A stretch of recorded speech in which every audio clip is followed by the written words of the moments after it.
अल्पवयीन मुलीवर अत्याचार केल्याप्रकरणी हातकणंगले तालुक्यातील तासगाव इथल्या सुदर्शन उर्फ करण शंकर मदने याला विशेष जिल्हा सत्र न्यायाधीश A.I. पेरमपल्ली यांनी 20 वर्ष सक्त मजुरी आणि 1 लाख रुपये दंडाची शिक्षा सुनावली आहे। या खटल्यात सरकार पक्षाच्या वतीनं ॲडव्होकेट राजेश चव्हाण यांनी काम पाहिलं। हातकणंगले तालुक्यातील पीडित अल्पवयीन मुलगी ही एका शाळेत शिकत होती। आरोपी सुदर्शन उर्फ करण शंकर मदने याची पीडितेशी ओळख होती।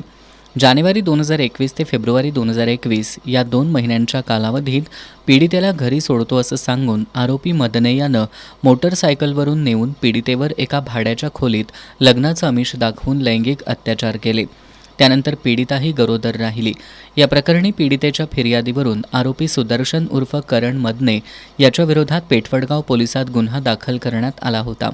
या प्रकरणी जयसिंगपूरचे तत्कालीन पोलीस उपअधीक्षक रामेश्वर वैंजने यांनी तपास करून आरोपी विरोधात विशेष जिल्हा सत्र न्यायालयात दोषारोपपत्र दाखल केलं होतं। सरकार पक्षाच्या वतीनं सादर करण्यात आलेले पुरावे, सरकारी वकिलांचा युक्तिवाद आणि साक्षीदारांच्या साक्षी ग्राह्य म्हणून अल्पवयीन मुलीवर लैंगिक अत्याचार केल्याप्रकरणी आरोपी सुदर्शन उर्फ करण मदने याला विशेष जिल्हा सत्र न्यायाधीश A.I. पेरमपल्ली यांनी आज 20 वर्ष सक्त मजुरी आणि 1 लाख रुपये दंडाची शिक्षा सुनावली आहे, अशी माहिती सरकारी वकील ॲडव्होकेट राजेश चव्हाण यांनी दिली। सुदर्शन उर्फ करण शंकर मदने राहणार तासगाव याला एका अल्पवयीन मुलीचा वरती बलात्कार केल्याप्रकरणी आज न्यायालयाने दोषी धरून 20 वर्ष सक्त मजुरीची कारावासाची शिक्षा सुनावली। सदरच्या खटल्यामध्ये वडगाव पोलीस स्टेशन मार्फत गुन्हा दाखल करण्यात आला होता। मुलीने दिलेल्या फिर्यादीवरून गुन्हा दाखल करण्यात आला। त्यानंतर त्या पीडितेवरती यांनी त्या शेजारी असलेल्या मुलीवरती लैंगिक अत्याचार केला। या प्रकरणी न्यायालयाने दोषी धरून त्याला 20 वर्ष सक्त मजुरी आणि 1 लाख रुपये दंडाची शिक्षा सुनावली।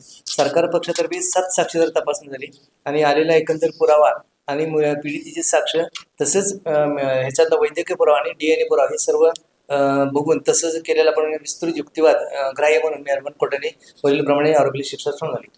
या खटल्यात तपास अधिकारी पोलीस उपअधीक्षक रामेश्वर वैंजने, पोलीस अंमलदार विशाल पाटील यांनी मोलाची मदत केली।